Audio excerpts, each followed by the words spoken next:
I've always told myself when I hit 10,000 subscribers, I will tell my mom that I do YouTube. When I first started making content, I definitely did not tell my mom.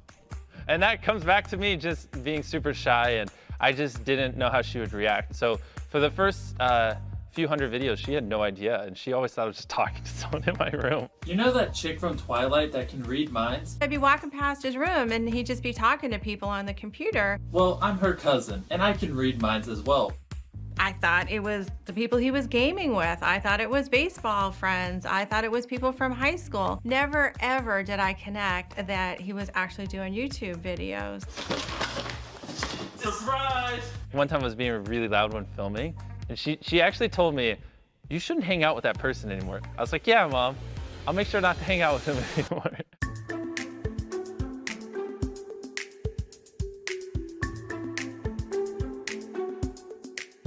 When I first started, I had this really crappy hand-me-down laptop. I think my brother got it for Christmas, and I ended up kind of just like stealing it and using it. I didn't know how to edit. I didn't know how to pace the video. I didn't know how to do anything. I basically had nothing, knew nothing, had no money, and just was just like grabbing things and like, we're just gonna try to make this work. That's my keyboard, it's my mouse. That's my green screen. I'm kind of poor, so that's where I set my camera on. It was really rough back then to make content. I thought going through high school and while he was living in the house that this was just a hobby, this was just a filler of time. It was just an experiment. In the first few years, I didn't make anything on YouTube because I wasn't in the partner program. To get ads on your videos, you gotta be kind of big.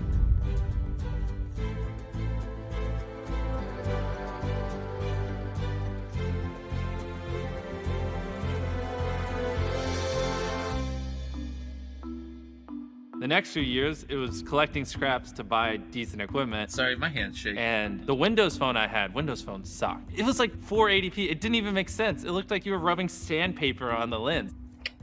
I had to save up for months to buy a microphone so it would stop making people's ears bleed. This is my Galaxy tablet. It's a piece of crap. And then I had to save up for practically a year to buy a computer that didn't crash when I was editing.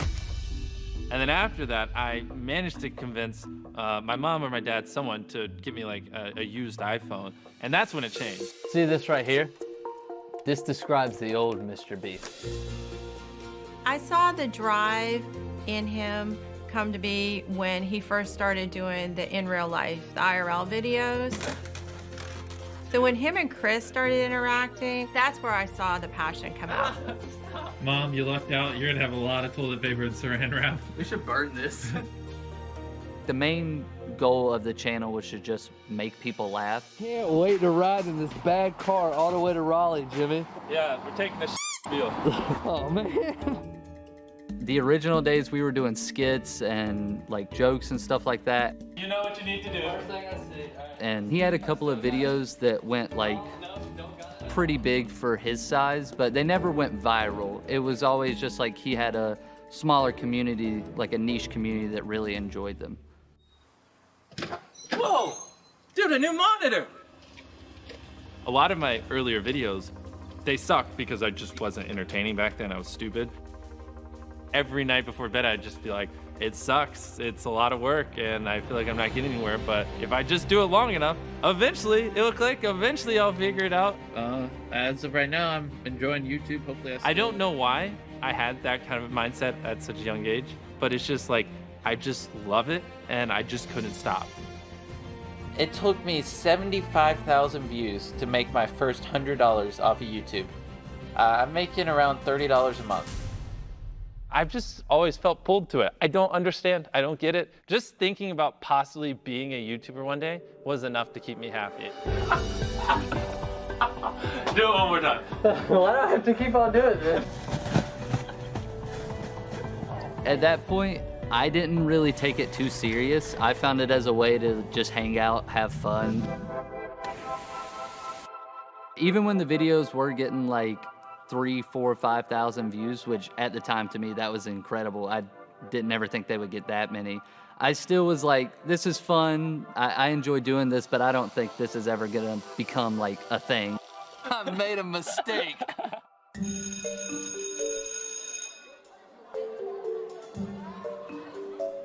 When we're in his senior year in high school, the passion about this YouTube is coming to be The obsession with YouTube is coming to be. The drive is really starting to show a lot more. I'm a first-generation college student, so I was raised that college was really important. It was really important to my parents that I go. So it just seemed reasonable to me that Jimmy should go to college. I never wanted to go to college. My whole goal in all of high school was to never go to college. I was just like, if I can just make enough money before high school is over, I can just do this. That's where I like doubled, tripled, quadrupled down on YouTube. I'm like, oh, I'm still only making a few bucks a day. Like, we got to figure this out. I gave the ultimatum going into that fall. Jimmy, you can stay in the house if you go to school. If you don't go to school, you're gonna have to leave.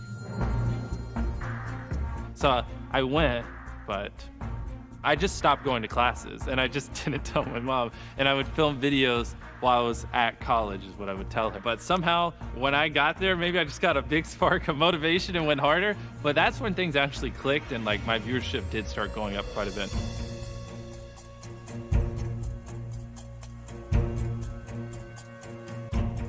This is a table. I'm gonna take these plastic knives. I'm gonna cut all the way through it. So like in that first month of college, I did start making enough money to move out. Probably like $1,000 a month or something. That's when I didn't hesitate. I was like, I'm done. I'm not going. I'm like calling Chris. I'm like, Chris, we're moving in together. He's like, I don't know if I can afford it. I'm like, I got you. I just need to move out. Places here aren't super expensive. Like $720 a month gets you a really nice place. And I told my mom, I was like, yeah, I haven't actually been going to college all this time. And I was like, and I'll move out next week. He left. I never paid for his rent. I never paid his utilities. I never paid his car bill. So there had to have been enough financial means going on behind here that he was already capable of taking care of himself. And this is months after he graduated from high school. So this thing's full of explosives. This is a $1,000 keyboard. From the moment I dropped out of college, that is where I just went all in. I'm coming! I would wake up, work on videos, and then I'd go to bed. That's where I just went hyperdrive. It's definitely where I got really weird with it.